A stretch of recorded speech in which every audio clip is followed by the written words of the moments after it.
Okay, it is March 5th, 2014. This is Kyle Pitzer, and I'm here with Marvin Christian. And today we're going to be talking a little bit about his experience, his photography career, and his experience with William Preston Mayfield. So I guess just to start, can you just tell me a little bit about yourself and who you are? Well, photography was something I became interested in the sixth grade, actually. And my mother and her brothers had been in processed film and made prints, at a very early age, and I suppose that's where I inherited it. But interested in the sixth grade, I would go downtown to Howard's Music for clarinet lessons, then over to Malone Camera Store and pick up paper and chemistry, and then off to the Dayton arcade for hot dogs and orange and home for dinner on the bus. And so by the time I was in the eighth grade, I had a complete darkroom set up and was making prints. Found that I could get out of class to go to class plays, girls' softball games, and things of that nature. And you really didn't have to sit with the rest of the kids. You could get up and wander around. And so the camera became that key, if you will, to open the doors and explore and follow your nose to whatever happened to look interesting and all. So I was selling prints in the eighth grade, a nickel a piece for bill sold size prints. Not all of the girls had to buy the prints, of course. So it was a great entree, if you will. And because that became very commercial, because I found that the more prints I sold, the more money I had for film and chemistry, and could continue on adding equipment and so forth. And so I've been a commercial photographer all my life. Never had much interest in portraits or weddings.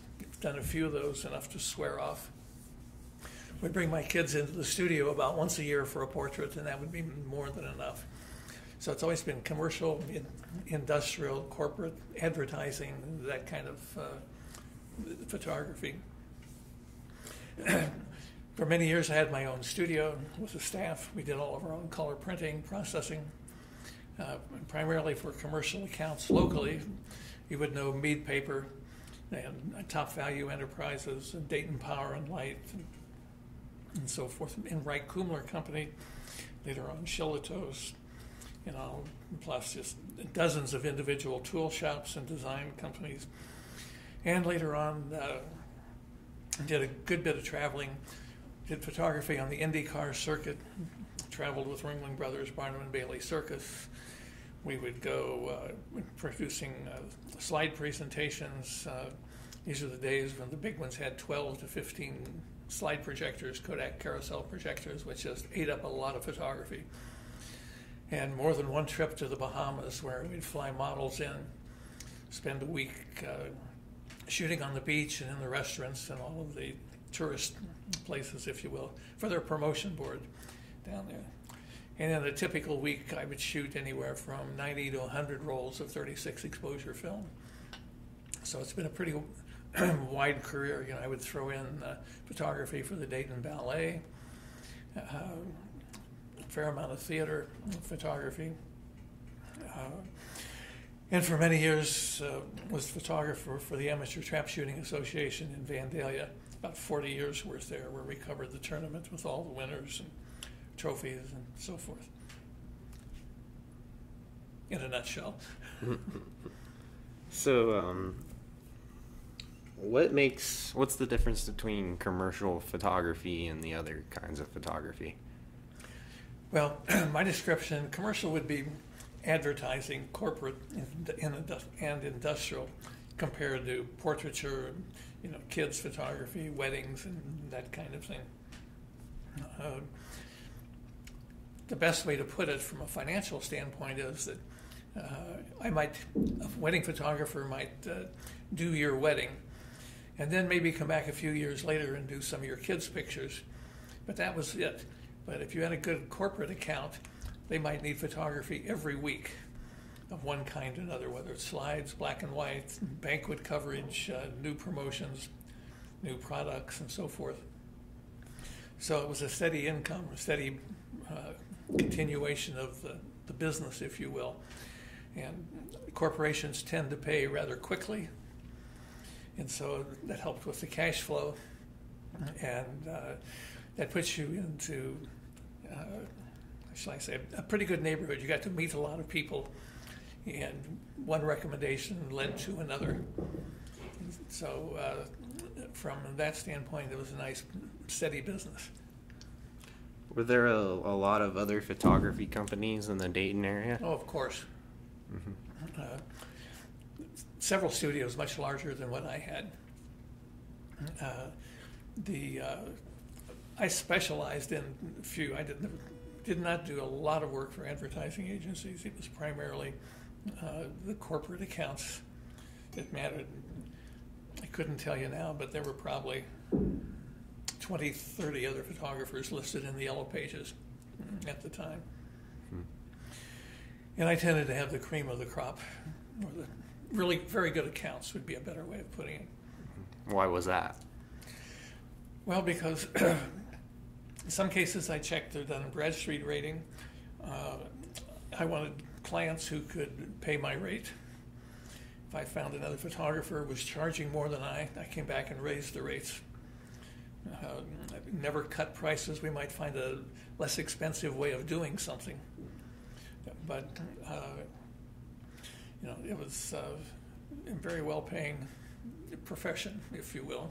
And we tried to keep not only our quality, but the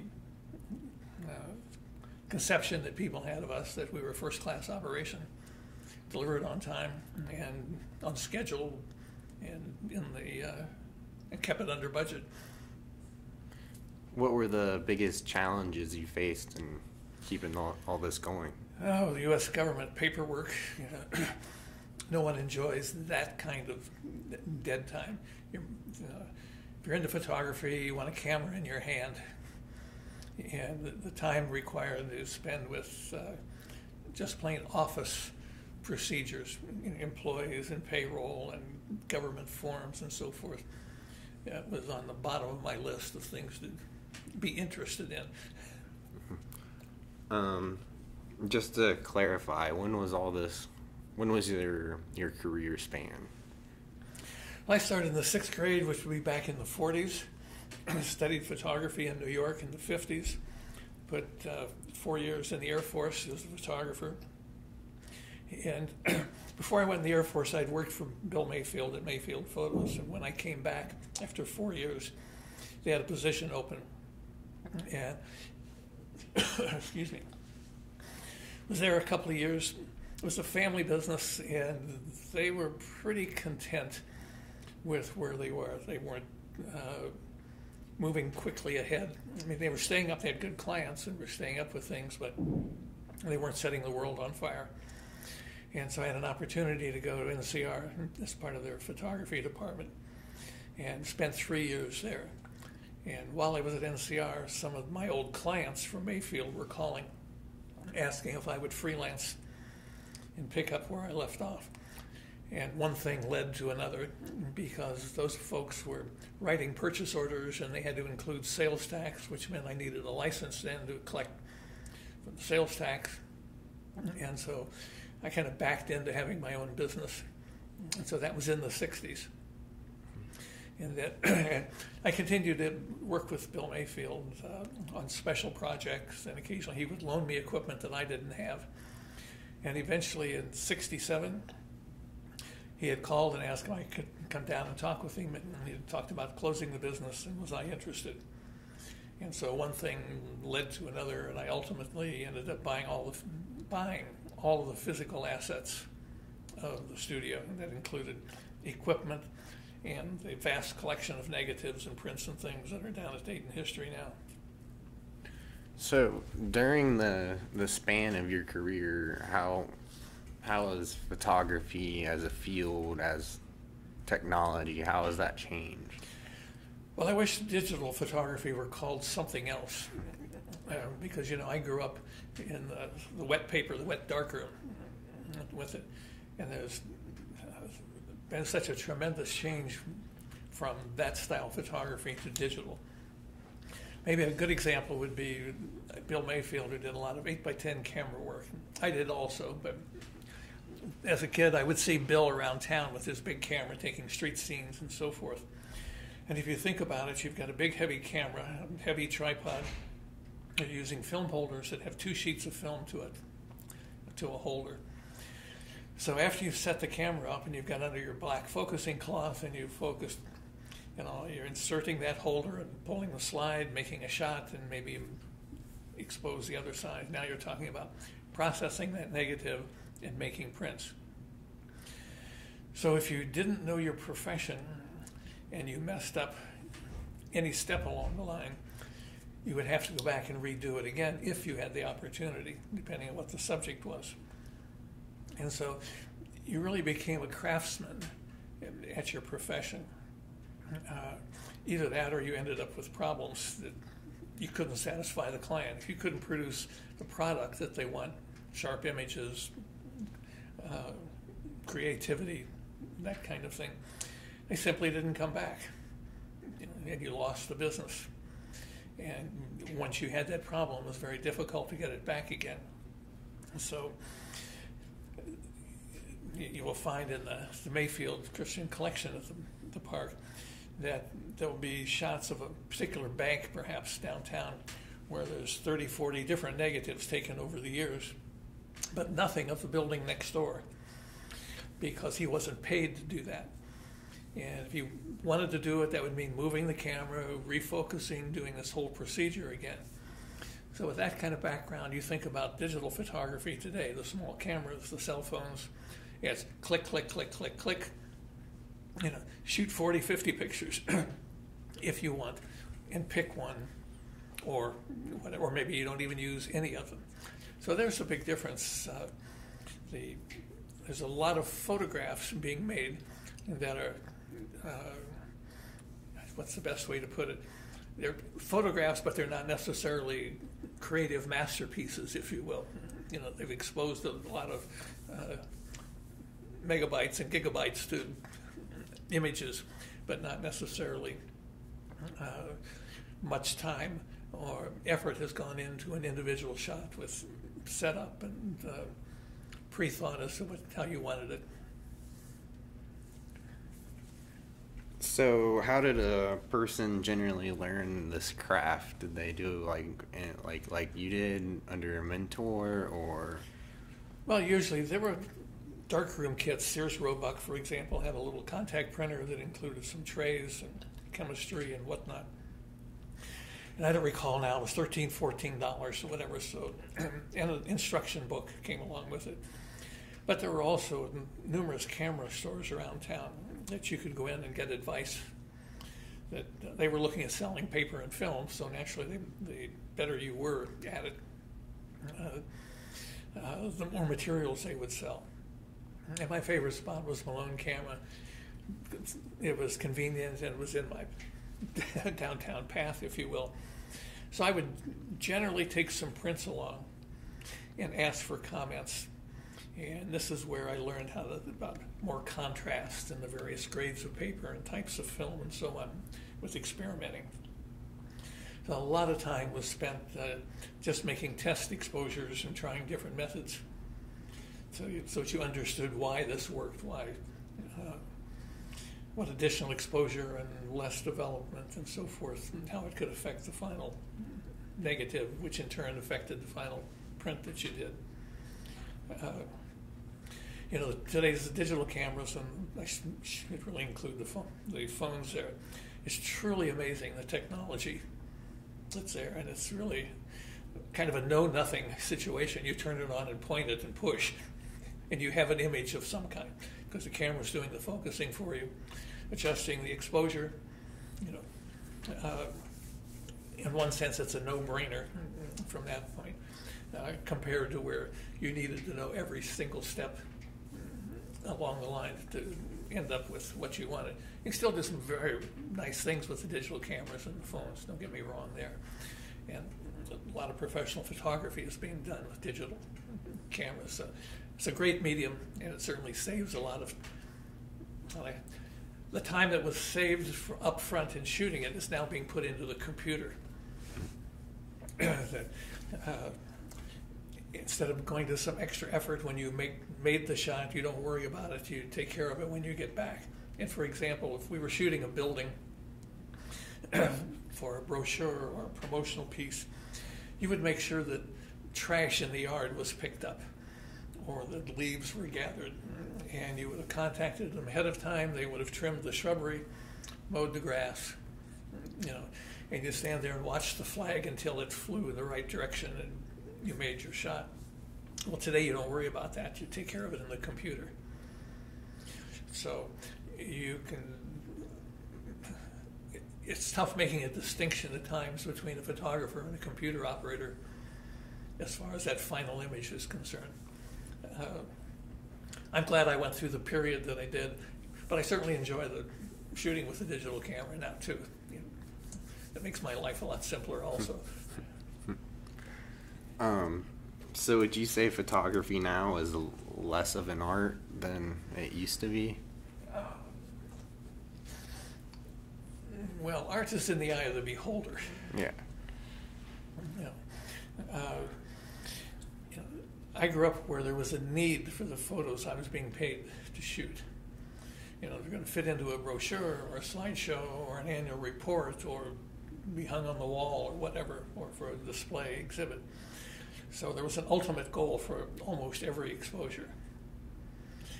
Whereas now, with the digital, you shoot enough and someone can find something usable in there for some reason.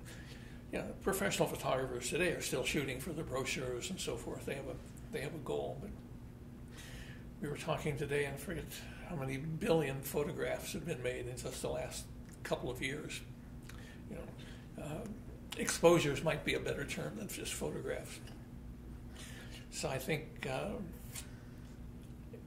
good example may be, how to best explain it, a doctor friend, we'd gotten together, he'd come back from Israel, and he had shot 2 cards. He had 1,300 and some shots on one and 800 and something on the other. He was gone 10 days. So over 2,000 pictures in 10 days. And so I asked him if he was going to print them all, and his answer was, gosh, I can't afford to print all of those. So the last time I talked with him, that time had passed. He hadn't printed any. They were still on the cards that he transferred to his computer, and he emailed a couple of them, but that was it. And that's a nice record, but there's 2,000 images there that probably no one's really going to see most of them. Whereas in the days of film, if you had a 36 exposure roll, you dropped it off at a 1-hour photo place, and you got your prints, and you went back to the office or you went home and you passed them around and you shared them with everybody. Now today you can share them on the camera, on the cell phone, with a push of a button. If you noticed from the Olympics or the Oscars the other night when Ellen did her selfies and sent out, took down the Twitter network. No question, that's amazing from that standpoint. But I'm guessing if she got how many million people to look at it, there was only a handful who would bother to print one. And by now they're lost in that computer somewhere, probably never to be looked at again. So it's a different world and different application. What is the role that photography has played in our society? Oh, well, it's probably one of the biggest influences in a person's lifestyle, their attitudes, the history. Nothing brings a war home quicker than photography, whether that's video or still shots. Brings it to the everyman. The sharing of new baby pictures among family and so forth, that plays a tremendous part in most everyone's life, whether they think much about it or not. What about in Dayton? What about in Dayton in particular? Well, that's kind of hard to put into words. There's a lot of interesting places in Dayton. From a PR standpoint or from a Chamber of Commerce standpoint, there's great, photography does a great job of promoting the Air Force Museum, which brings visitors and dollars to the area. I don't think photography has any extra special niche as far as Dayton is concerned. Mm-hmm. Are there any memorable stories that you have doing photo shoots or anything like that? Well, pick a subject, there. I've covered crashes, wrecks, if you will, at the Indianapolis 500 and on the IndyCar circuit. I've traveled with Ringling Brothers. Because of that, I've been able to pet tigers.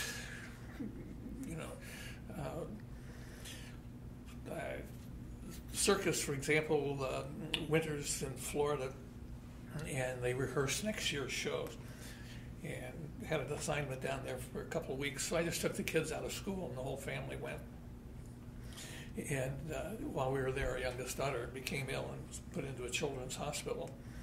And I went to the owners of the circus and explained my situation. I've got different hours here because of it, and I've got 3 other kids. And they said, just bring them to the circus and bring them to the arena. And if there's empty seats, they can sit anywhere in the arena. And if it's a sold-out house, let us know and we'll take care of them. And so that's what we did. And during that period is when they got a baby tiger out. It was about 3 months old. And the kids all got to hold it and pet it, and pictures made with clowns and so on. And I had free run of the arena. And so I think one day in St. Petersburg, I'm up in the rafters shooting down on the acrobats aerialist. And my kids are sitting on the pedestals there on the track watching the show. And as I'm looking down, a clown comes along and waves to them and takes them in the back because they needed those pedestals. And you just became part of that family. A fantastic experience from their standpoint, but a very feel-good one from mine. It's an experience that not many are going to have. Going maybe the other extreme, there was a photographer, Bill Hoover, who had worked for Mayfield's back in the early 50s. Bill ended up becoming in charge of photography for NASA down at the Cape, and we were in Florida, and he invited us over, and he'd been there, I forget, 18, 19 years, and for the first time, simply because of the connection with Mayfield and the Wright brothers, he used that, and he got my wife and I passes and gave us a private tour of the whole Cape, which meant we were in the building where they, what's it called, where they assembly building where they put the rocket together, and you could reach out and touch it. And we were out on the launch ramp, and you name it, and we were there behind the scenes and out at his remote cameras and so forth. Photography opens the doors for those kind of unique, experiences, if you will, that what makes every day a little different. You're not, it would kill me to be a baby or a wedding photographer and do the same thing over and over. So because of it, almost every assignment or job, if you will, is different than the previous one. Maybe it's the same subject, but you've got a new challenge, normally, of some kind. Excuse me. Are there any other stories or moments like that? Oh, gosh. You get to meet people. You get to see people as how they really are behind the scenes. I had a friend who was a well-known public relations man, and he told me at one point that reporters and photographers usually become very cynical because they see people as they truly are, behind the curtain, before they put their public face on. And so, very, very true. So because of that, I've met a lot of politicians and a couple of presidents, and the kind of thing that they recognize you're probably part of the media since you're there with the camera. So they have one attitude to you.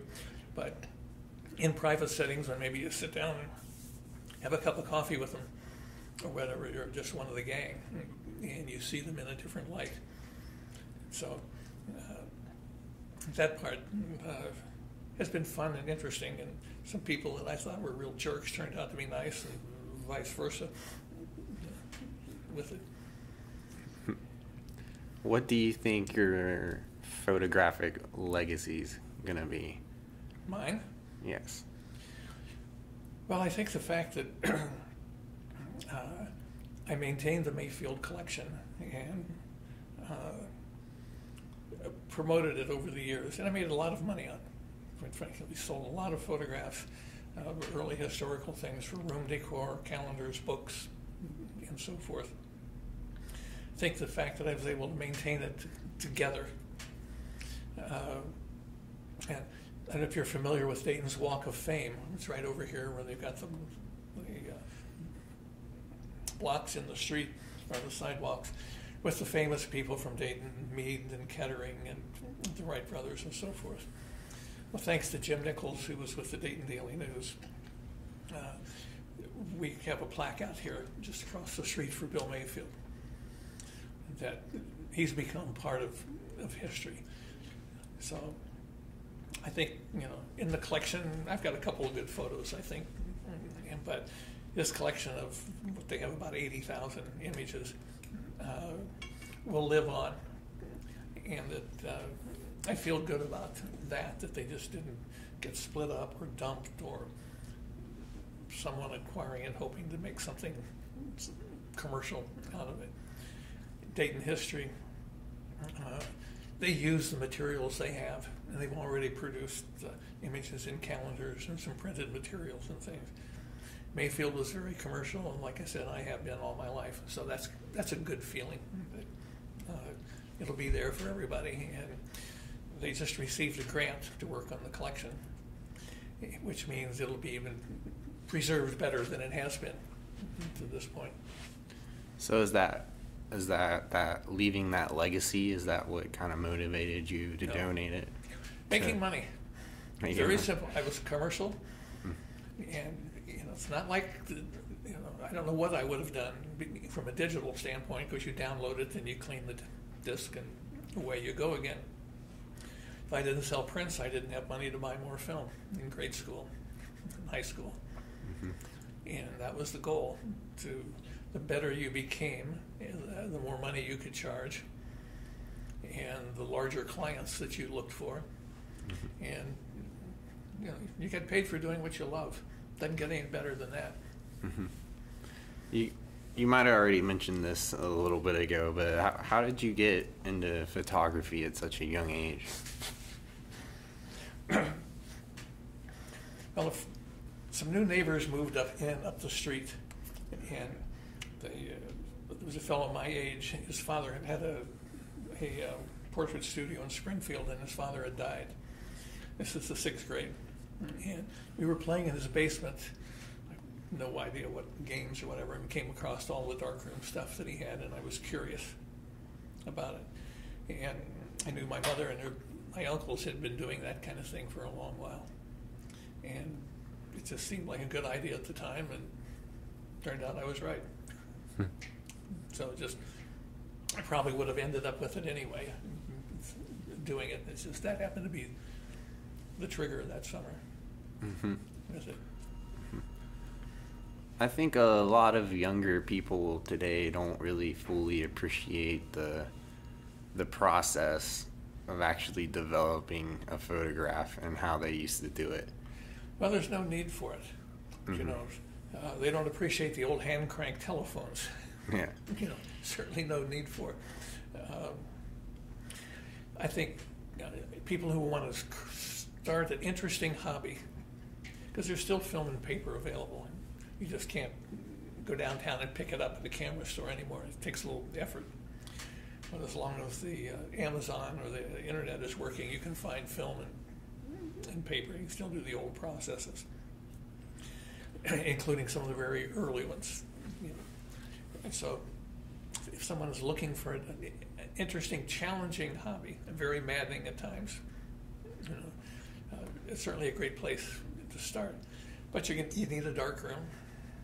You need that kind of space that's light tight, if you will, in that that's not always easy to come by. Mm-hmm. Because we had a basement, and when my folks switched from a coal furnace to an oil furnace, that coal room became my dark room. So it was ready built. You just had to patch a few cracks in the walls and things of that nature to make it light tight.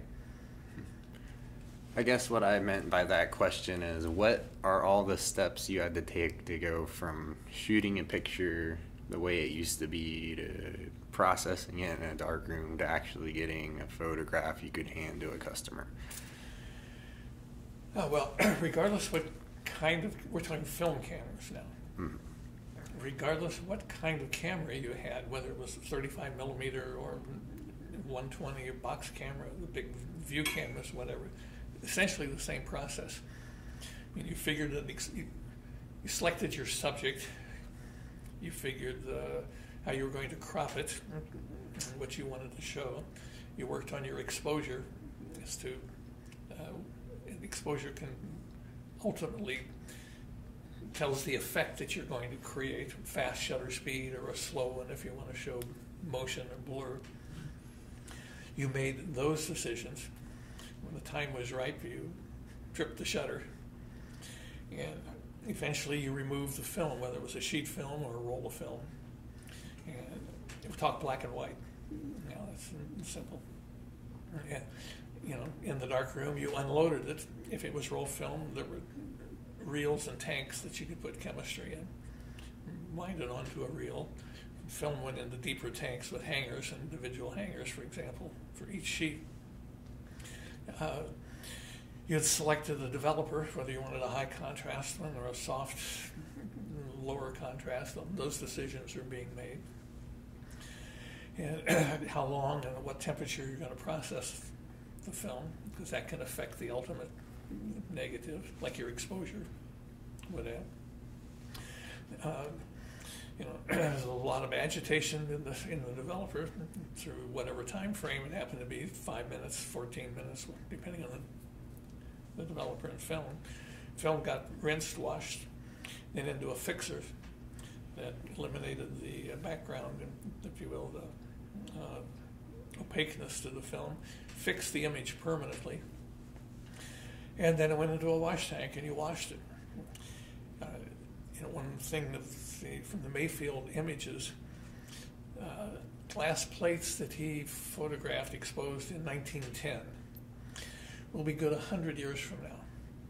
Simply if he washed them properly, left them in long enough. When he was working with the newspaper, a lot of times you didn't have that time. You just rinsed it off and you needed to go make a print. You make that comparison now with digital. Think about 8-track tape. You're old enough to at least heard of 8-track tape. Anyway, dead. So the images you have in your cell phone today, in 10 years at the most, they'll be history, because there'll be a new method of storing those. And unless you've kept your old equipment, or you've been updating with each new computer that you have bought, those images are going to be lost forever with it. Whereas that glass plate, someone's got paper and chemistry 100 years from now, can they make it just as good a print as was made in 1910? So there's the real big difference between it. And that I think that's a shame. But every museum, and I'm sure you've already discovered, being an archivist, this becomes a major problem when you take someone like the Smithsonian that has millions of images. And how do they keep updating those?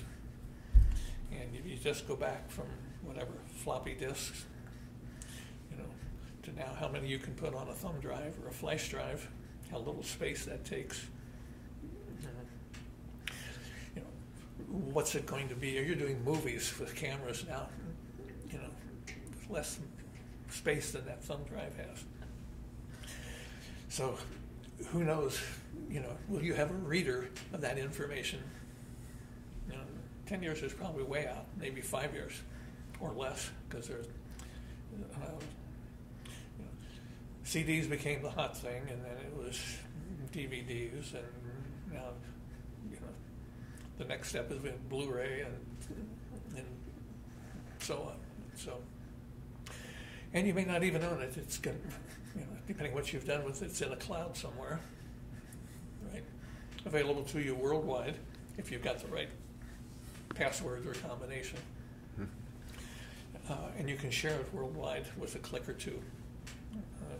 Just truly amazing. And it's hard to predict what will really come next from.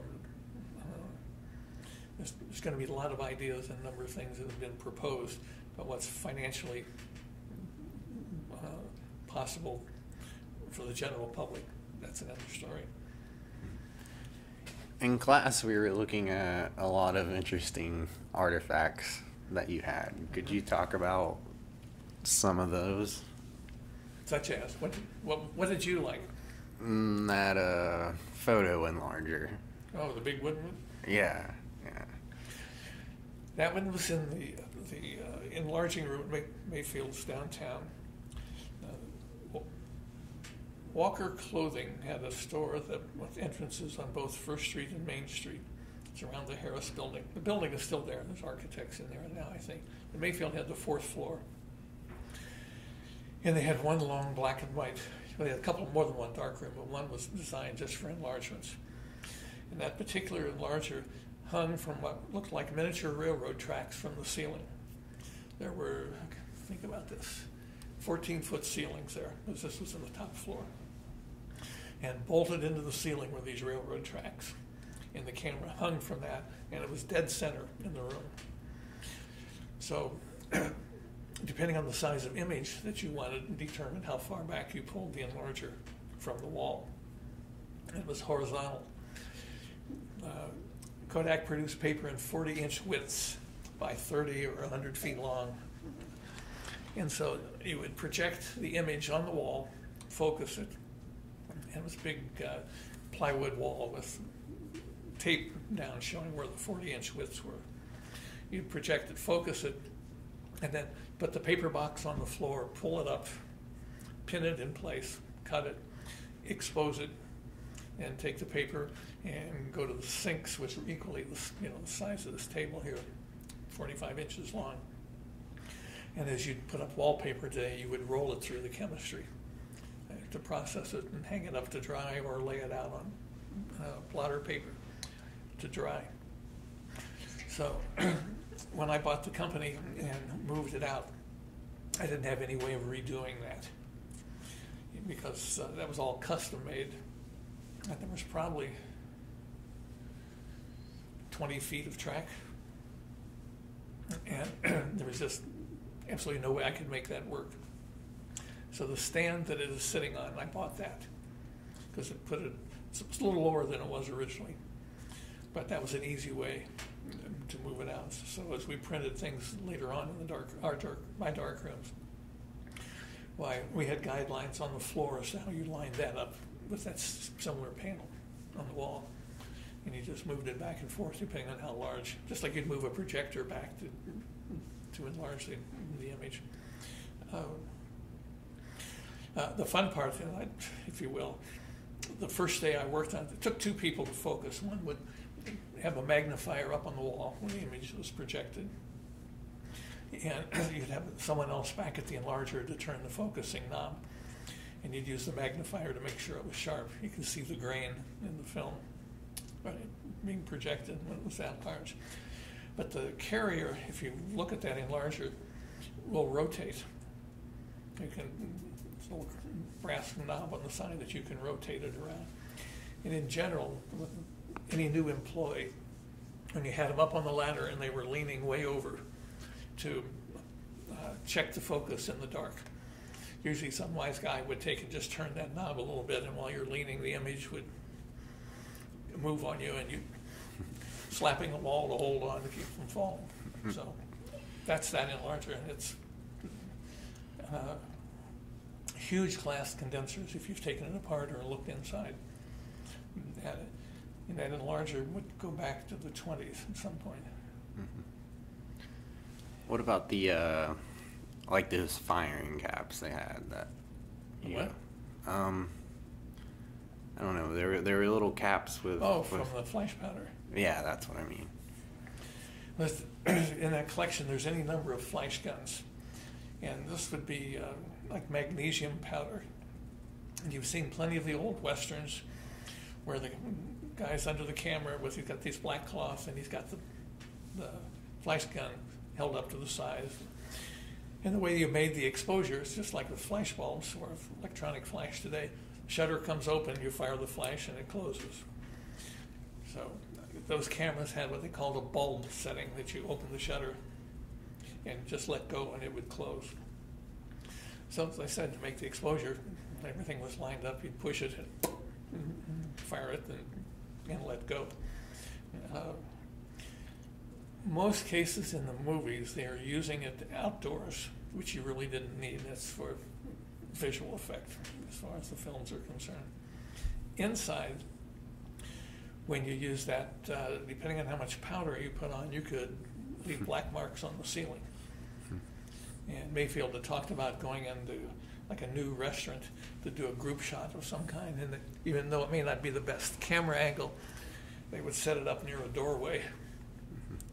So if they fired off too much powder, and they'd look up and see they blackened the ceiling above it, why they'd grab their stuff and get out quick before management realized what they'd done to the ceiling.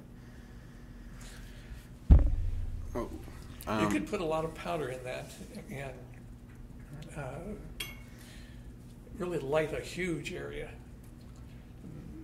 with it. And the powder is still available. You can get it from fireworks companies. Nice, it's good stuff to play with. Mary doesn't like the thought of it, but yeah. So there were various guns, and some of them were set off by caps like you used to have in the old kids' cap pistol. And there are others that have little primers like you would put into a shot that would do it, and they were either spring-loaded, and there were some others that were battery-operated, and those are the long ones with the two long wires coming down. They all worked on the same principle, just a variety of guns. Because if he was doing large industrial shots, he might have 2 or 3 people holding them down the line, and needed more than one flash gun. But still the same principle. You open it, and when you see the flash, you set off yours. What about cameras themselves? Like, what were cameras like when you first started, and how did the camera itself develop? Oh, well, there was, unlimited styles and things of cameras. The only thing that made them uniform really became the film manufacturers. You begin to design your camera around what film was available. And the Leicas, which 35 millimeter, they were developed simply because 35 millimeter motion picture film had been developed. And that's, Leica became the first small camera to use that size film was available. I mean, crazy to design a camera that you can't find film for it easily. And the early Polaroid cameras, it's like they used to sell razors. They didn't care about making real money on the cameras. It was going to be the Polaroid film where the real money was. So you sell the cameras cheap. What were your favorite cameras? Oh, the Hasselblad, the Leica, Nikon. Yeah, I enjoyed working with the 8x10. We used to never really sat down and figured, but it wasn't unusual to go through a couple 100 sheets of 8x10 color film in a month's time, depending on what you were shooting. So those were good paying jobs. You were doing catalog work and so forth, and they needed the ultimate in reproduction, if you will, from a larger image. But in my lifetime, a Hasselblad's been the most favored camera, what you could do with it. Is that a brand of camera? Made in Sweden. They took it to the moon on the moon landings. Mm-hmm. They're still up there if you want one.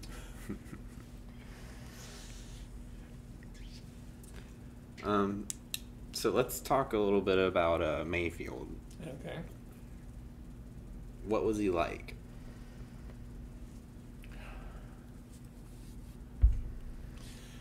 Well, he was his own man. And by that I mean if he didn't want to do it, he didn't. And his favorite passion, I remember he was started in 1910, and I first met him in the early 50s. Okay. And so, other than some stories, I don't have any experience through that period. And most of the stories came from other people who knew him through that point. By the time I met him, he had, I never stopped to count, his favorite clients. And he didn't do work for anybody else. Which meant he might go a long while without shooting anything. But his favorite passion, the most thing he was passionate about was aerials. And he was at his happiest when he had a couple of aerials booked to go flying and shooting. And the problem he had was that if you contracted with him to do an aerial of your new plant or car dealership or whatever it might be, he was going to do it when he wanted to, not when you wanted it. And just because the weather was good enough for you to go play golf, it wasn't good enough for him to shoot aerials. He wanted that perfectly clear sky, razor-sharp shadows. Yeah, we get fairly decent shadows right now. He didn't want that overcast because even though on the ground level you can see a long ways, when you get up 1,000 feet or so, it's pretty hazy, which means you're not going to have as crisp an image on your negative as you would. You can do some things in exposure and processing to improve it a bit, increase the contrast. So, it's not unusual maybe for him when he did have that weather to go shoot a half a dozen or more different locations at the same time, from one to another with it. And in that case, then he'd come back on his own at night and process the film. And you'd come in the next day, and there'd be the envelopes like you've seen in the file stacked up. And if you noticed, if you looked at many of them, you'll see 1 10 by 10 of each, or in number, or so forth. And he'd leave his order on that, and they were not shipped or delivered until he looked at them. And with it, so for a long while, I was printing his materials, and it's where you really learned, because you could take a print out to him and he'd tell you what needed to be done, make it a little lighter, a little darker, more contrast. And so you knew you were there when you'd take a print out and you think this is too dark, and nope, you knew you were good. His favorite saying was "yep, yep." I mean, if you said good morning, it was "yep, yep." Good evening, "yep, yep." You ready to go? "Yep, yep." I mean, that was the standard answer. He liked to chew cigars, cheap ones. I think in all the time I only saw him smoke a cigar once. And when he smoked it, he was usually mad about something, not necessarily with the photo business, but he was upset about something when he smoked. Chewed them. I had coffee cans around where he could spit the chewed tobacco with it. You can't do photography and smoke, because if you're working under the black cloth, you got a problem with a cigar. And if a cigar goes out, it tastes even worse when you relight it, from experience. You can't smoke in the darkroom for a couple of reasons. Not only do you get ashes all over everything, I've tried that.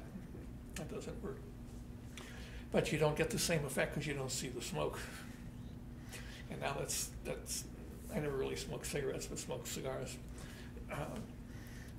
When you put the cigar down to do what you've got to do, the thing goes out, or so it got to the point no one ever smoked in the darkroom. I mean, now you wouldn't be allowed to, but that was not an order. If you wanted to smoke, you could, but it was, for everybody that I ever worked with, it was just more trouble. Because eventually he would bump the ashtray and you'd dump those ashes all over some negatives or something, or it'd be on the countertop. And now you got to put everything away and turn the white lights on and clean up the mess. And so the cigars, the yep. Wasn't much of a family man. He had a daughter and eventually a son-in-law. His wife worked in the office when I first met her. And when I came back from the Air Force, she was getting Alzheimer's. They didn't call it that then, it was dementia. And so she wasn't coming in and running the office. He never really talked much about his past. He had a sense of history that he was very proud of what he had done. And Channel 2, WLW, for a long while there in the early 60s, bugged him, wanted to do a 30-minute special on his life and his work, and he just kept postponing it and wouldn't show up for appointments, and they finally gave up. He just wasn't interested. There's been a couple of newspaper articles that have been written over the years. I've probably developed more print ink, if you will, about him than he ever did, because it makes a good story no matter where it's going. Let's see. From the personality standpoint, he assumed that you knew what you were doing. And if you didn't and you asked, he'd tell you everything you need to know. But he wouldn't tell you twice. You paid attention. So when I first started going with him out on production jobs where we'd go into a tool shop perhaps and shoot a new punch press or some new pieces coming off, we had to string a lot of lights. And the factory type installations back in the 50s and 60s were not like the modern plants today. Lots of oil and pieces laying around and whatnot. And so you either stringing electric lights, floodlights, or flash bulbs, which meant those cords would be laying in oil on the floor and whatnot. And so you had to take rags and clean them off. And shame upon you if you put a dirty extension cord back in the case. You needed to wipe it clean so it was ready to go the next time. So he worked a lot with floodlights, and pretty powerful ones, 2,000 watt. And you know what barn doors are, like the close off the lights. They had those on it so you could block off areas you didn't want. And he'd go and set the camera up. This is going back to when I first started. And I would set up light stands and the lights and string extension cords, that kind of thing. And I would guess where he wanted the lights. If I was doing this on my own, this is where I would put them. Well, when I started out with that, after he had his camera set, he would go and move every light. He would raise it higher or lower it, or move it left or right, or in and out. And the more I traveled with him or went with him on those jobs, the less he moved them, because I began to see what he was seeing. And occasionally on a really unusual shot, I'd ask to look through the camera at it. But normally he didn't like that. Didn't want anyone touching his camera, and I don't today. You know, when I'm set, nobody touches it. You know, if you want to look through it, I might let you do that, but you're not physically touching the camera. So because it's set and I forget about it. You know, I don't. Anyhow. So I knew when I finally got around, I would set the light and look for cracks on the floor, where I could set the light post and line it up with that crack. So I knew where I had it. And when it got around, he'd come and pick up the light and move it around and maybe set it within an inch or two of where I had it. I thought, I know, I'm good now with it, you know, that I'm doing it right. So it was that kind of a learning experience. It wasn't something you didn't learn overnight, or they tell you, and after a while, you begin to look at a punch press or whatever it might be, and you would see the shadows and the reflections and what needed to be cleaned up. Because, well, today you wouldn't bother cleaning it, you would just do it in the computer. But then, if there was a mess of some kind, you know, shop rag or whatever, you'd have to go back and you'd make a print, and it would go to a retoucher who would airbrush out the shop rag. And you'd have to make a copy negative, and then you'd make another print. So now you're a couple generations away from that original negative. So you learn to clean up the area. And I still do that. You scan it top to bottom and left to right to see what's shouldn't be there. So those were things that you just kind of assimilated, absorbed, if you will. But I don't ever recall him being upset, other than the time that, I don't know how long that extension cord was, 50, 100 feet, and I dumped it and got it all tangled up, and we were running a little behind. And he wasn't happy with me getting that cord tangled up. Probably my favorite story is that I'd worked there a week and had done nothing more than mixed chemistry and dry prints, which was great because I was glad to be there doing something. And on Friday evening, before I left, he said, "Be here at 7 o'clock Monday morning. We're going over to Inland and shoot high-speed motion picture film." And Inland was testing steering wheels at the time. And so I'm there at 10 till 7. And he's already waiting for me down on the street. He's got the truck loaded. And the streets were all two-way. And this is in 54. And as we get in the car, or the truck, to sedan delivery, to loop around the block, he says, "We're going to stop for a double shot." Well, most photographers back then were known to be drinkers. And most of them that I had known,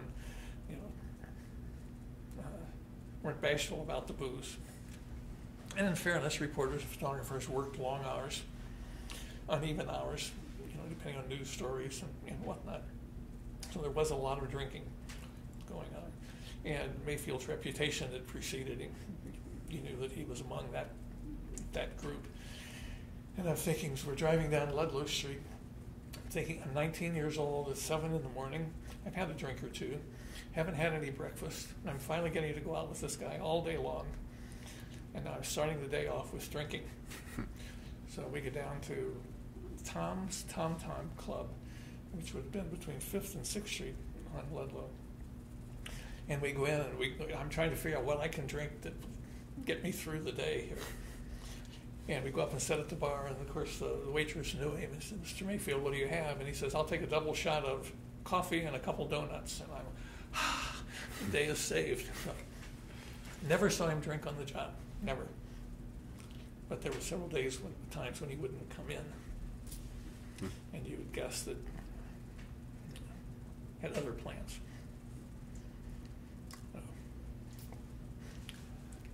How did you get involved with Mayfield? Well, even as a kid, I would see him around town with his camera. Maybe a social event, or he's shooting Main Street or the theater building or something, and would watch him. I talked with him a time or two, but it was just kids talk. I mean, I don't recall him being rude to me, but it didn't really have anything to do with you. And I decided that's what I wanted to do. And I'd been studying photography in New York and had a couple opportunities around the country, but it wasn't commercial work. And I would bug him. I'd call him 2 or 3 times a week, and he's either in the dark room or he was at the airport. He never came to the phone, and whatnot. And I come to find out that was a standard excuse. I mean, he was there, but he wasn't in the dark room. He just didn't want to talk to anybody, because he'd do what I wanted, and either they didn't have an opening or he wasn't going to bother with that. So this went on for about you really have to think about that, month. And meanwhile, I'm working in a grocery store, my old high school job. And I was going to Shiloh Church at the time. The minister there, Faley Meadows, and Mayfield were good buddies. I didn't know that at the time. I know Mayfield did all their photography there at the church. And one day leaving church, this minister asked, he says, have you got in with Mayfield yet? Because he knew wanted, and I told him my problems I had.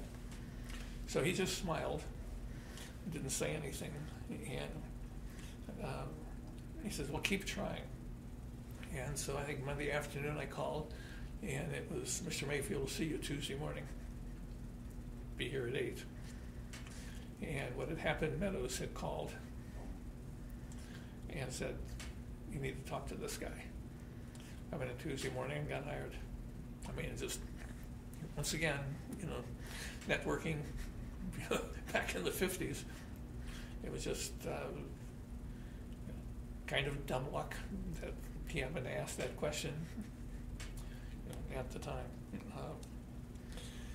Because I don't know what else I would have done. I love New York.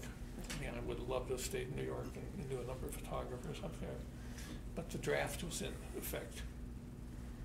And talking with a couple of top-notch photographers, they liked my work.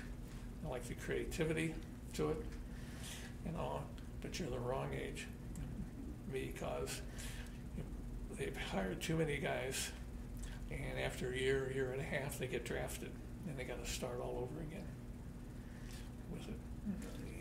And a great opportunity for the company that was doing all the Pillsbury cakes and all their baked goods, taken back in the kitchen and showed where they baked 40-some chocolate cakes at one time, or a concession, because when they put the icing on and cut it, they take that piece out. If it isn't perfect, they just set it aside and ice another cake into it till they get the kind of look. So I learned a lot, but I didn't get the jobs. You know the name Richard Avedon? No? Okay, well, anyway, there were a number of names at that point that I would have killed to work for. I would have done it free just to be part of it, but it just because of that draft, the business was a killer. But New York was exciting. So, how did your relationship with Mayfield develop over time? Well, his son-in-law, excuse me, his son-in-law was a photographer and worked for him. And when I went in the Air Force, while I was in the Air Force, they reorganized. Mayfield sort of retired to where he was going to keep his aerial work, newspaper article and all, and a couple clients, but he turned it over to his son-in-law. And he and his son-in-law were miles apart in what they thought of each other and how they related to each other. That's the nicest way of putting it. And so I came back from the service and someone had just left. I mean, it was just one of those, whatever you call it, dumb luck situations. So they had an opening.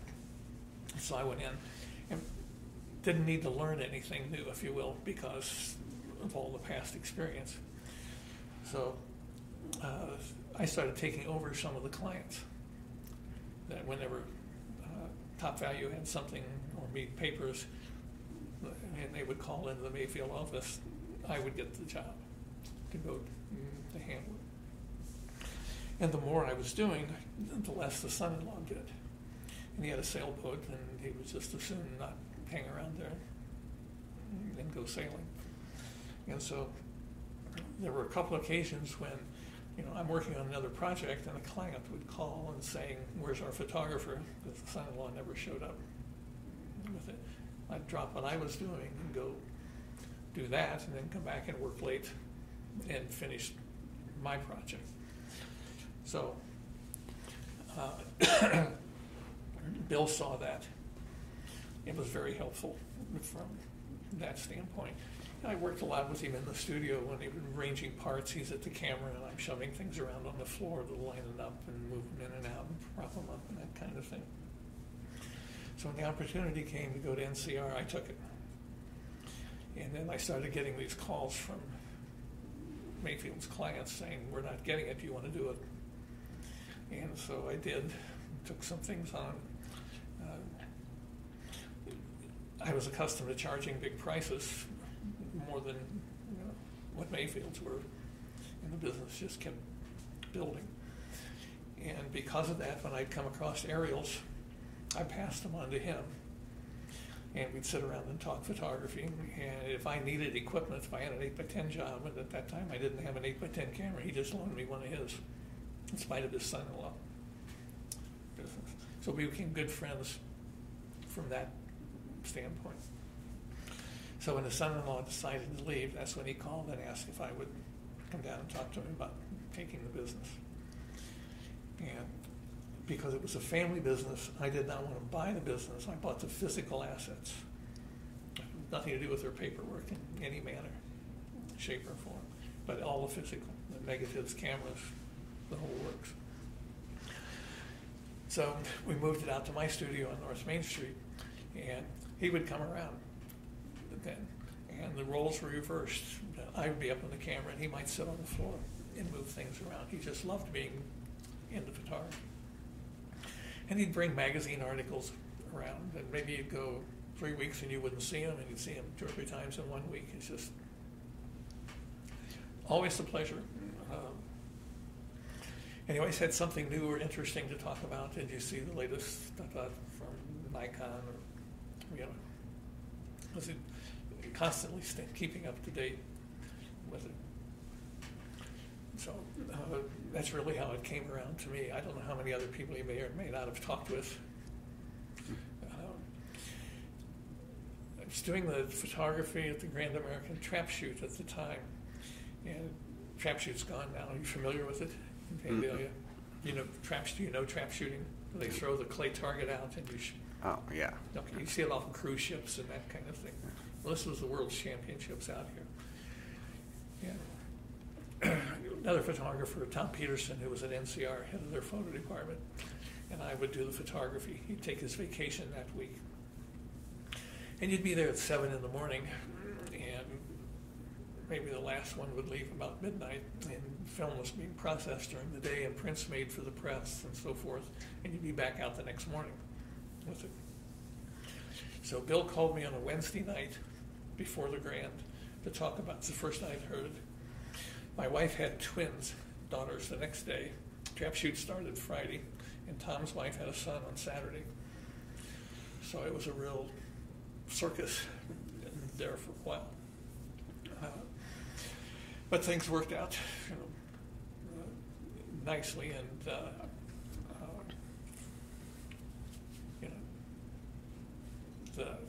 the guy was a true craftsman, expert in his field, had the eye for it, had interest to his dying day. He had called me on a Monday saying, "I've got something I want you to see. I'll stop by with it." And he died on Thursday, I think it was. But I didn't see him that week. And a friend of his found him a day or so later. But the fact he didn't show up, it wasn't a surprise. It's just because he popped in and out was probably a good way of putting it. So I think because of it, the fact that his connection with the Wright brothers, that dedication to photography, and served as a quiet mentor. I never considered it that way. I don't think he ever would have put it into, I'm sure he never would have put it into words that way. But just being around, and if it had been just another job, I wouldn't have gotten out of it. But it's, that's what I wanted to do. Maybe I can wrap it up. A good friend of mine, I went to grade school, high school together with, lived up the street. We played sports together, double dated, and all of that.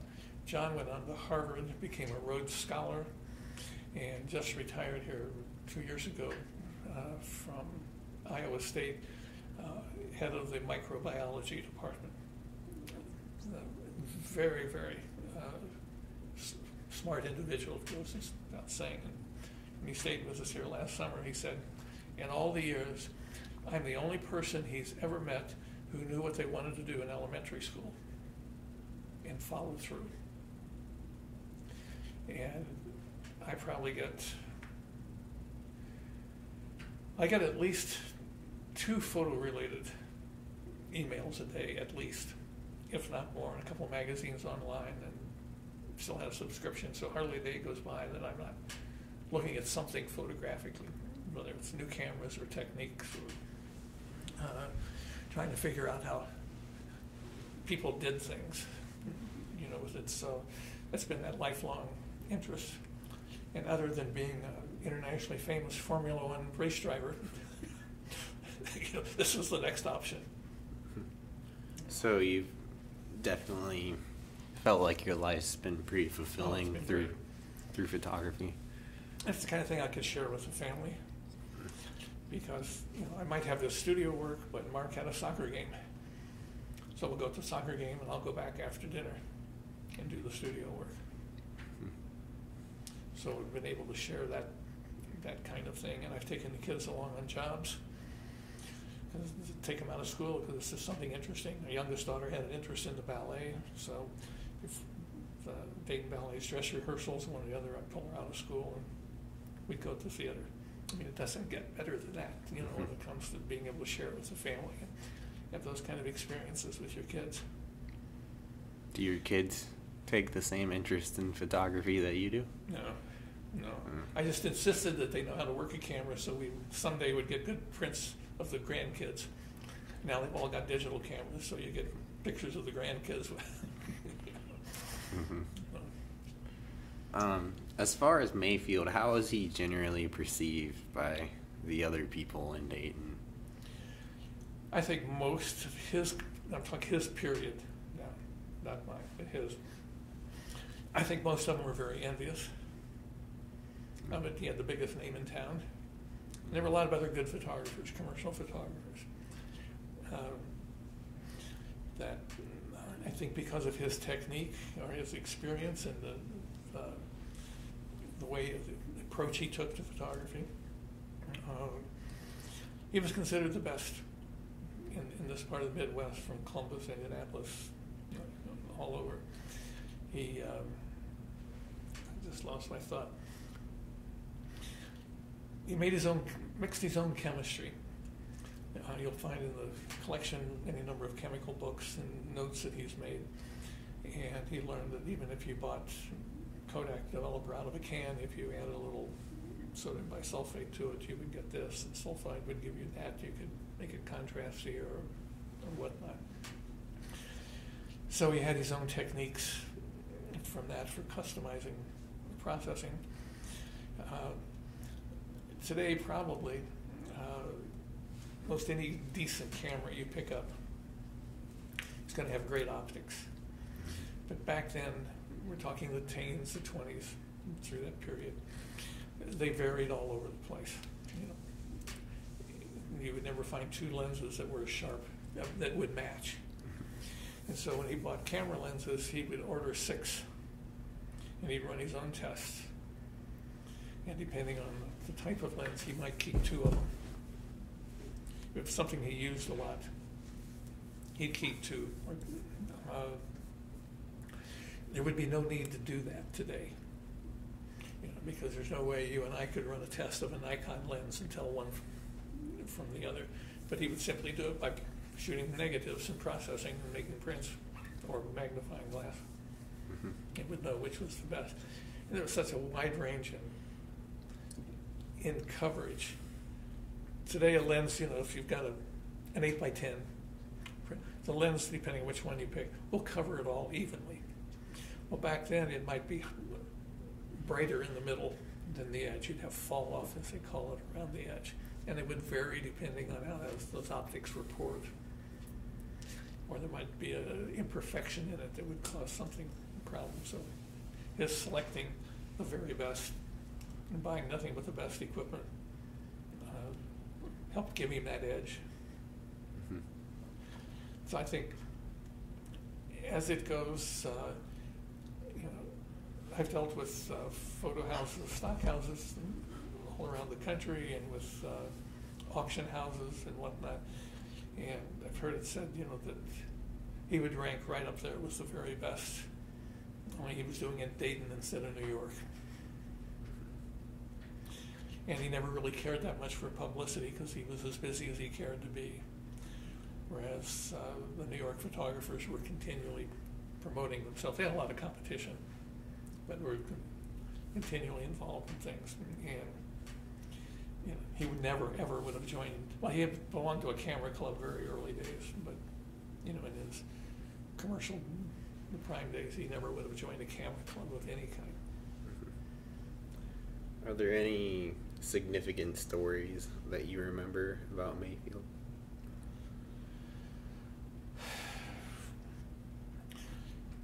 Yeah, I could just stop and think a bit.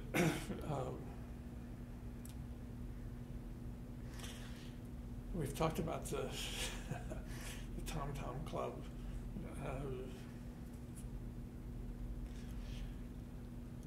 At times when there might be 2 or 3 of us, a couple of us had gone along with him on a project, at Inland or somewhere, and it would be lunchtime and you're with the PR people or the industrial people.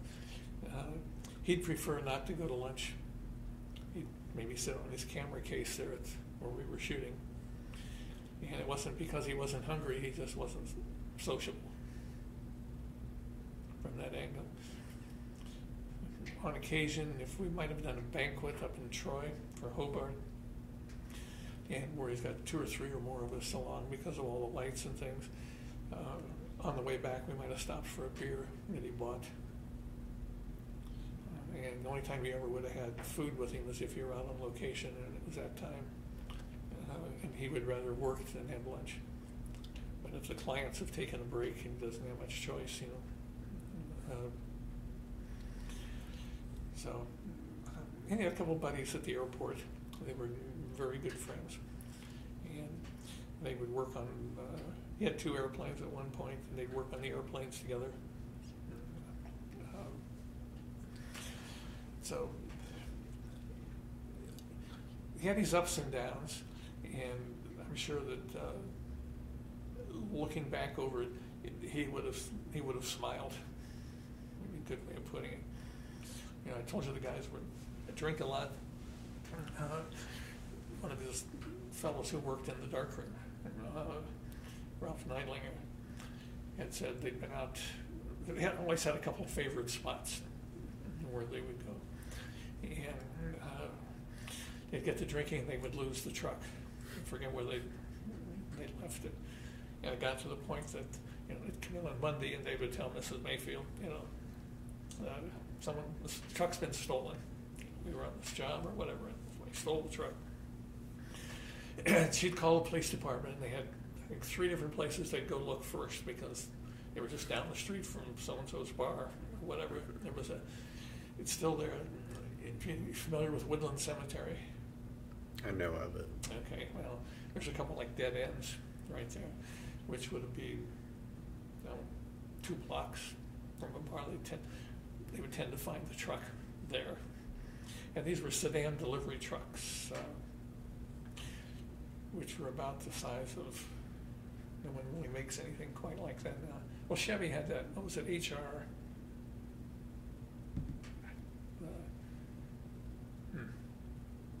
Just lost the name. In any case, they were basically station wagons, only they were enclosed as a truck, built on the same chassis. So they would lose the truck there. Ralph said they had trouble getting it started. They were out on Linden Avenue. And they'd push it over to the hill. And Ralph got out to push. And he says, I'm pushing as hard as I can. And it's coasting down the hill. And he says, I'm going too fast. I can't anymore. And he says, I stopped and turned around, and Bill was about 30 feet behind him. And the truck just coasted down into somebody's yard, into a bunch of bushes, and did no real damage. Thought you were driving. Well, I thought you were driving, Could happen to a bunch of college kids today, too, right? So nothing changes, from that part.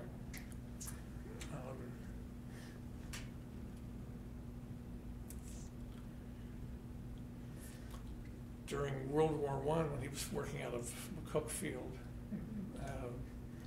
they had offered him a lieutenant's commission to come in the Army Air Corps and do the photography. And he said, make me a captain and I will. And whatever the regulations were, they couldn't appoint a civilian that high in one step. he didn't bother serving. If he'd gone in the military, that would have changed everything, from that part. He said the news did not pay him much, and therefore they let him do all the commercial work he wanted on the side.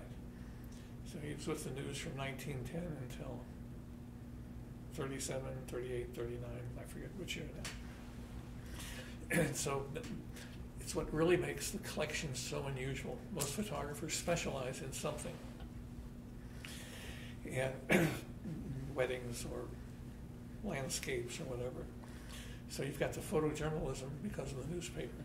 You've got all that commercial work, and then his passion for aviation of all kinds.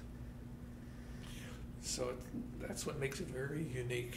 And I've never found another photographer that had any kind of combination, like so much of anything. The photographers have interest in things like the circus, but for him to have that many years career, that's sustained interest in collecting that and shooting those kinds of things over the years. Very unusual. Photographers are notoriously low paid. I mean, they still are. But Bill was driving Packard Roadsters. Are you familiar with Packard? You need to go down to Packard Museum here on Ludlow. Even if you don't go and just look in the window, but these were the Rolls Royce, the American Mercedes of the days. Big cars. A lot of them were built just the chassis, and you designed your own body, or you went to a body maker that put them on. Very expensive cars. And he drove Packard Roadsters during the 20s. And with his straw hat, and at times he wore spats and his cigar. He belonged to the Dayton Canoe Club along with Orville Wright.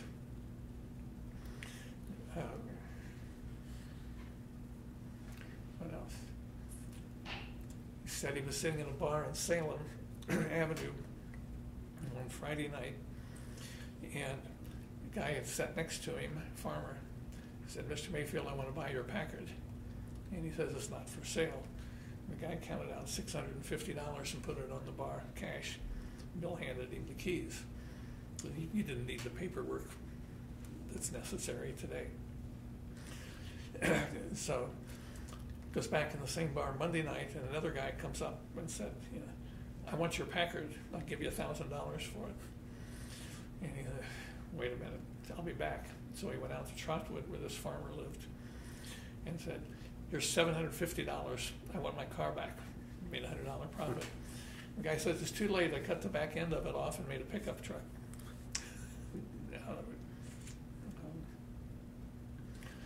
I'd suggested that you read those two books. Did you have a chance for that? Yeah, I think these ones, or the introduction. The Mayfield book and Dayton album. I'm pretty sure that's what those are. Okay, that'll fill in on a lot of this, other stories and things, and give you names and dates and things. That's from it. Out of all of the descriptions I've read of Mayfield, they've always kind of described him as a solitary, thoughtful kind of person. Would you agree with that? I think when it came to his photography, I don't think he was interested in other people much. I know at times he wouldn't show up for Thanksgiving dinner, that family dinner, that kind of thing.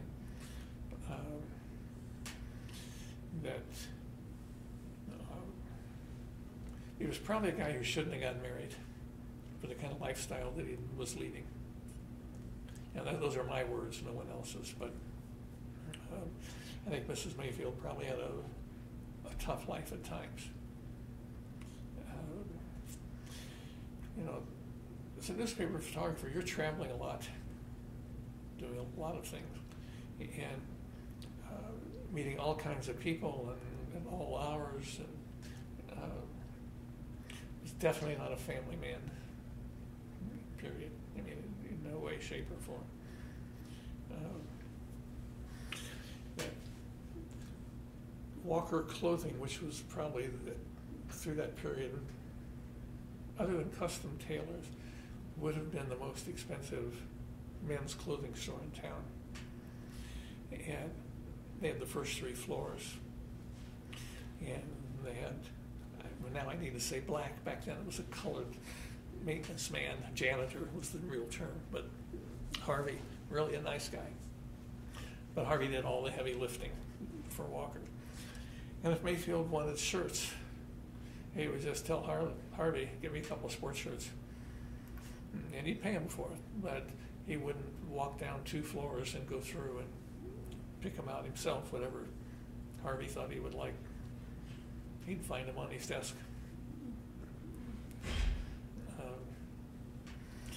That's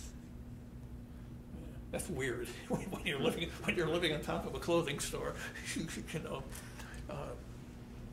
And it wasn't because he wanted them wholesale or anything else. It's just that's the way he was. While I was there, he bought a new Chevy van or sedan delivery, and went out to the airport, and he and his buddy tore into the engine, and they replaced a lot of valve springs and with aircraft parts because they thought they would be better, and the thing wouldn't hardly run because it was designed for the old rough General Motors castings, and these were too polished. The car wouldn't run smoothly, so he had to take it out.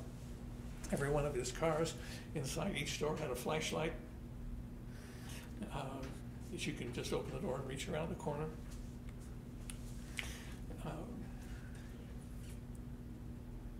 He put the one Chevy, it did not come with power brakes, and he had power brakes put on it. And the first time that I drove it, by myself out of town country, we piled equipment up and back. Big heavy wooden tripod with spikes with long extension legs, but it was in the back. And I touched those brakes and it just stopped on a dime, and that tripod went shooting right past me and just barely missed the windshield. Just stopped just short of where I'd been leaning to the left. I'd have been impaled by because he thought he could improve it. You know, and since he was driving it all the time, he'd get accustomed to it. Made life interesting. Well, when you've driven nothing but regular brakes, and you get into any power brake car for the first time, which is they're all standard now. What else?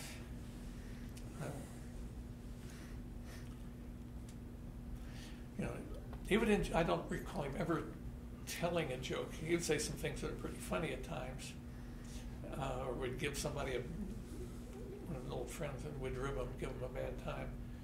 But I don't ever recall him telling a joke.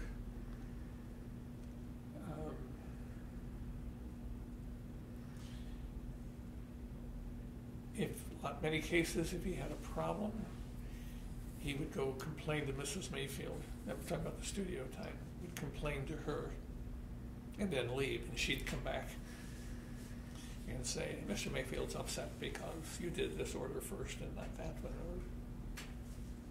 Or, you know, he was non-confrontational or whatever you want.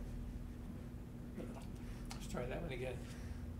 He was not about to be the one to bring up the problem to your face, unless you're out on a job and you did something that wasn't right. I'd have to think about the thoughtful. I've never put him in that under that banner. Yeah.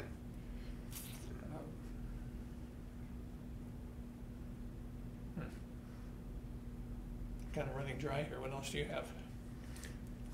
I'm assuming you're familiar with a lot of the photographs he took. Are there any particular ones that stand out to you as unique or the best? Well, it's probably ones that people have commented on. My favorite is the shot of, well, there's a couple favorites. But one would be that shot of the Columbia Theater in the snow. Have you seen that one? I've seen so many. Not really sure. Well, it's taken at night, and it's in snow, and there's a film that's playing Tilly's Punctured Romance, about 1910. It's a glass plate. We've made 40 by 60s off of that, and you could read the type on the banners, on the posters in the window. Charlie Chaplin has a small part in this one. Mm-hmm. This one. According to Bill, the fellow who owned the theater, when he had special promotions, he'd have him come over and take photos of the theater with the banners. And that night, because it was snowing, he didn't have much of a crowd. So he kept the box office closed for 45 minutes to stretch the line out. And then he told him to go ahead and take the picture. Of course, he used flash powder, and you can see the streaks in the snow. So it's the Columbia Theater. It's just a great shot, and it's razor sharp. That's a good story to tell when you've got an exhibit and, Yeah. and so on. Yeah, now that you mention it, I think I have seen that Okay. picture. He didn't do much in the way of pictorial, which I wish he had. There's a shot of an old car in Hills and Dales in the snow, sitting off by itself, that would have fit into a fine art category. But it did next to nothing as far as fine art pictures. It wasn't paid to do them. Mm-hmm. I find it hard to do. I mean, I see the shots. That's never a problem. Mm-hmm. And now with the digital camera, with film I wouldn't necessarily shoot them. But with the digital, I'll shoot it. Mm-hmm. But it still comes back, who's going to buy it? You know, that's that inbred commercial. You know, that I've got quite a collection from that standpoint. But, you know, it's always, who can I sell it to? You know? Yeah. And so, there are several that would fit into, would stand up with any of the top photographers, Nicholas Adams, you know, that he certainly could hold it with. Would have been if he had been in New York, they would have been peers. He would have been their equal, if not in some areas superior. Mm-hmm. Not all areas, but people have different eyes for different things. Mm-hmm. You know, he was terrible with people. Mm-hmm. We were doing a shot for Frigidaire, and they had built a set, kitchen set. And when you know, what you have in your own kitchen, what you build for a photo set is totally different. You've got plenty of room to work, and they spread things out nicely and whatnot. And there's no wall back here, so you can move around as opposed to shooting in somebody's kitchen. So they've got Frigidaire always had what you would call typical housewives, and the kind of dress that they wore in the period, and the hairstyle. They were never sexy models. They were just somebody's next door mom kind of thing. And we were shooting this, and they had a young girl, had the mom and a young girl there in the kitchen, and they got a mixing bowl and all of that kind of thing. And Rex Smith, who was charged from Frigidaire, we're all set to shoot. He's got the slide pole, and Rex comes up to Bill and turns his back, and he says, "Now, Bill, really work with them." He says, "I really want some expressions." I'm standing here, and Rex is there, and there's Bill. So Rex steps aside, and Bill says, "Okay, girlie, smile." A model being called girlie, you can figure how women take that, you know. And it's just, that was his era, which was going out of style in the 50s. So he was not terrible with working with people. I got you where I want you. You're in position. You got your hand on the mixing bowl, or whatever. You're just an inanimate object with his. I mean, I never saw him joking with any models ever. Not really a people person. No. And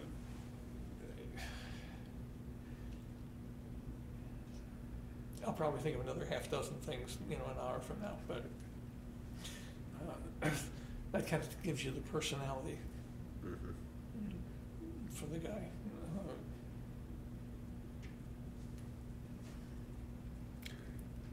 I'm starting to run dry too. So, just kind of in closing, is there anything I didn't bring up, or anything you'd like to say about Mayfield or yourself? Well, from Bill's standpoint, I think he would be very, very pleased and proud that Dayton history has this and that it will continue on.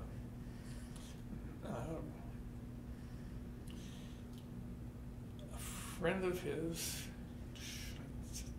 I can see him, I can't say his name, tells me that in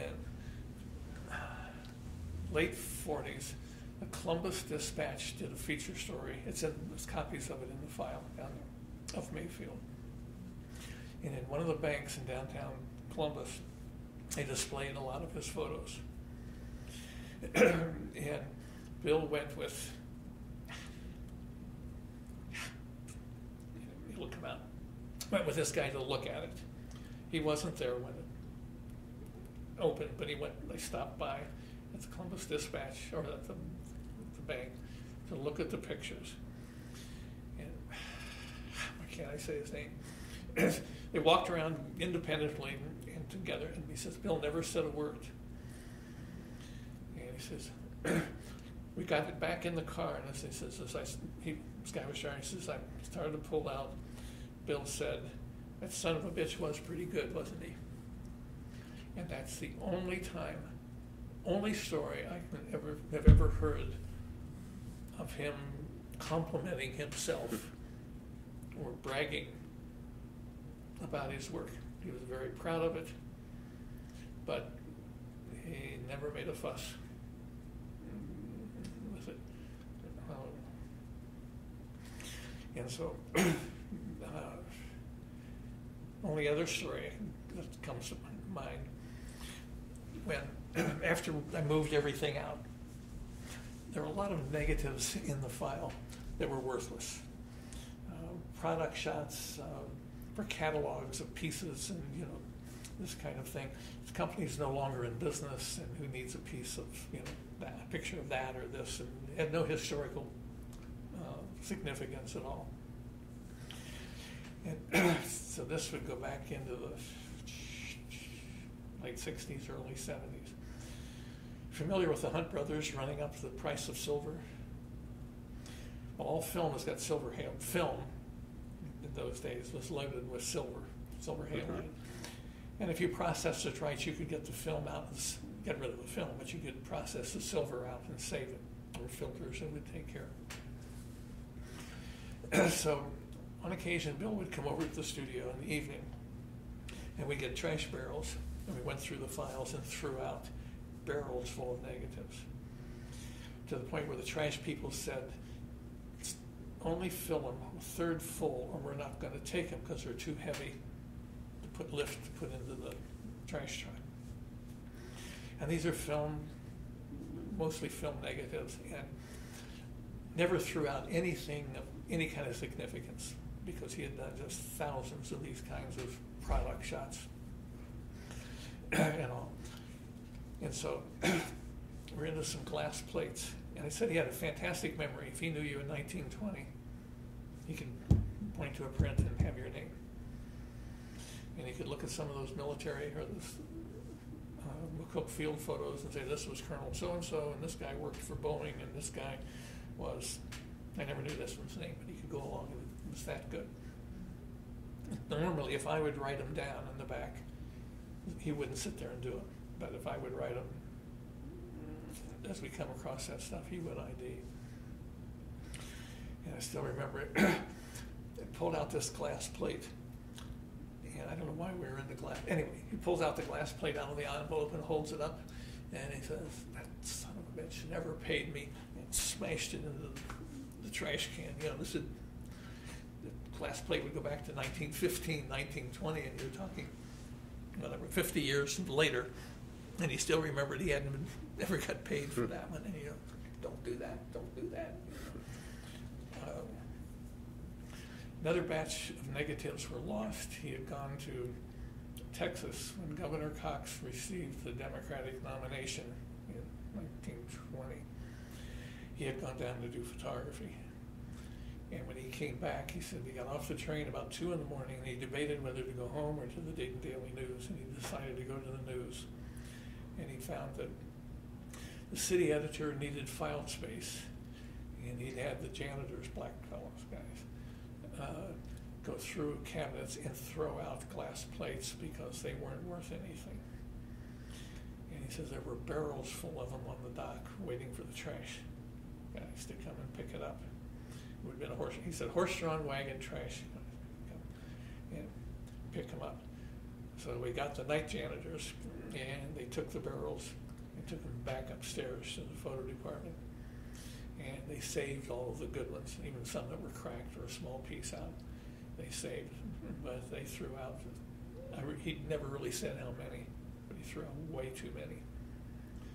And if he hadn't, if he'd gone home, why, there'd been several barrels full of negatives that wouldn't be sitting at Carolyn Park now. So that sense of history, and he was probably more than ticked that I'm sure the editor heard about it the next day.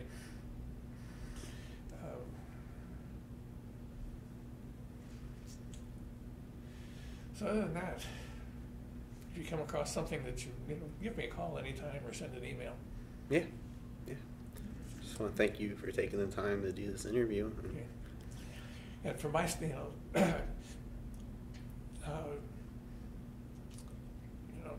for-year exhibit that's coming up April 11th, I can tell you that if he was still alive, he would not show up for that, no matter who asked him. Mm-hmm. Volunteer to pick him up, but he would not show. He just did not go for those kind of things.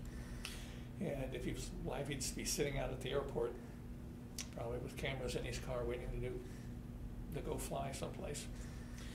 And he would be as proud as can be, I'm sure, but either too embarrassed or it just was not his style.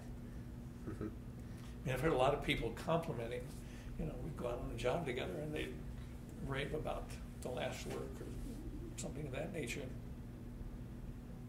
Mostly get back as a thank you. Mm-hmm. Modest person. Well, I would have, I probably would have said, well, it was a real challenge because of, or you would normally you'd make some kind of comment.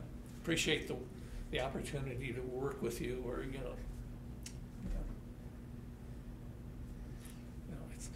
so I could never really decide whether it was, he was just embarrassed or is, what do you expect?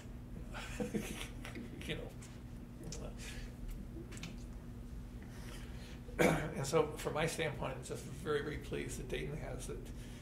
Dayton History has the collection, and they've already shown that, like in the flood exhibit, that they're making good use of it. And I'm sure 50 years from now, they'll still be making good use of it, and it's available to the public, and that something nice that can be shared forever. Mm-hmm. It doesn't get any better than that. So I'm glad to have a couple of my images in that that'll show up someplace along the line. Yeah. From that standpoint. All right. You don't have anything else? Probably, like I said, probably an hour from now. Oh, feel free to contact me if you. But I'm gonna end the tape then. Okay. Okay. I think if you read the story, that'll fill in a lot of other things. Yeah. Not some of this personal stuff we've talked about. Yeah. Yeah.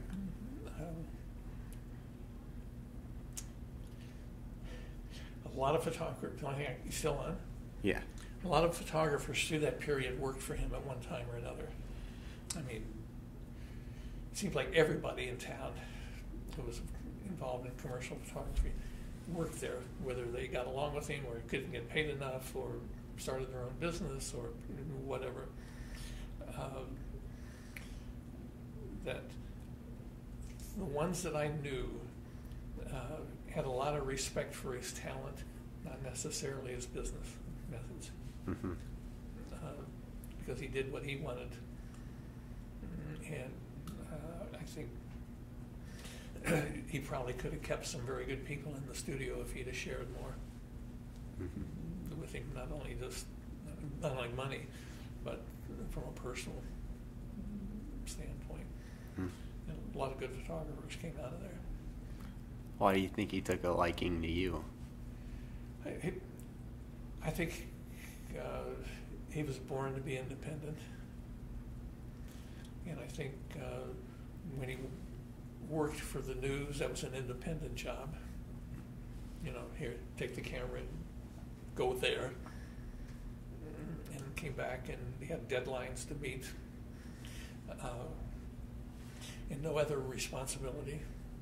And as it built up to where he had the business, and now he's got to have an office staff, and he's got to have employees. And at the news, other people might print things for him. You know, so he was accustomed to working that way with darkroom people, and some people left the news and went with him. But it just wasn't cut out to run a business. You know, like there's a lot of great freelance photographers in the world that would feel smothered if they had to get into a 40-hour-a-week day-to-day business. And I think, you know, you find those kind of folks in the arts. And, you know, and maybe are only working because they like to eat. That they haven't found a way to support themselves with their art. So, It's understandable. but yeah. Yeah, well, it's a tough go, and it's not as easy as it used to be. You know, because the computer changed it. When Susie, the secretary, has 40 different fonts in her Mac, and she's going to use them all in the newsletter. That eliminated a lot of people who were really creative and knew the business, if you will. And since it's in the cell phone, I don't need a commercial photographer or a professional, because I'm going to choose what's in our newsletter, good, bad, or otherwise. So do you think what do you think it holds in the future of photography as a business? As I knew it, it's gone. I mean, there's still a lot of commercial photographers around. But when the new Hasselblad, to get a complete set of lenses and all, you're talking 20, 30 grand. And then if you want the computer system for a back, I think the Leaf back is now $29,000, and you don't have a computer yet. And you don't have the individual with the talent to run that computer to make that photo do what it wants, what you want. It's become more computer talent than photography talent. And give you an example, and for some reason I threw it out. It was a black and white photo in one of the photo magazines. And a guy had sat in the back seat of like a 38, 39 Plymouth in a junkyard. He took a picture showing the dashboard and out through a cracked windshield into the junkyard, black and white. And they had the finished print, and they had a series of how-tos or steps along the line, the original. And he had 55 hours of Photoshop in that photo.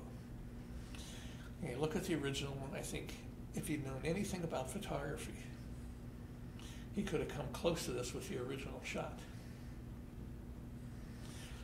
But he didn't. He had to go back and fill in every detail on the speedometer and all of these. The right kind of exposure and processing in black and white would have given him a negative that he could have come. Maybe when he printed it, he might have had to burn it in, make it a little lighter or darker in some spot. Could have been done in one negative. 55 hours on the computer. And one that I did save, I think, gorgeous twilight shot of a house in Arizona or Nevada. just gorgeous. The house is lit. Normally, if you're taking night shots or twilight shots, there's about, depending on the time of year, about 6 to 8 minutes when the light balances with what's inside and what's outside. You get that narrow window there where you're going to get it in one shot, okay, before one begins to overpower the other. This looked terrific, and I had always, in growing up, would look at commercial shots and look to where the lighting was, how they did this. You know, with backlit or there was a light there. If I had to do it, how would I, what did that photographer do? So I'm looking at this photo and it's just gorgeous, and that's the one I wish I had made. And then I read it. That was made up of 64 different exposures. You know, we just sat there and changing things, and they compiled them. One window from this one and a bush from that one or whatever to get this great shot. So is that photography? Yeah, I don't think so. Mm-hmm. Computer genius. I mean, whoever did it, you know, fantastic. But that's where I said it when we started. I wish they had called digital something else. Mm-hmm. You know, had another name for this kind of work. Yeah. It'd be easier to separate it. So I think that's just going to continue. And the more of that there is, the fewer people really know what good art is. Or, you know, there's fewer reasons to have training in typesetting or style. You know, that's less and less important since you can change it around in the computer when you need it or overdo it.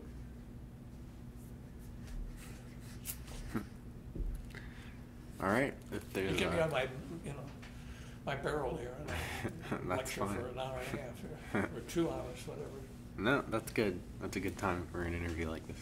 So, all right. Is there anything else? I hope not. All right. Well, I'm gonna turn it off then.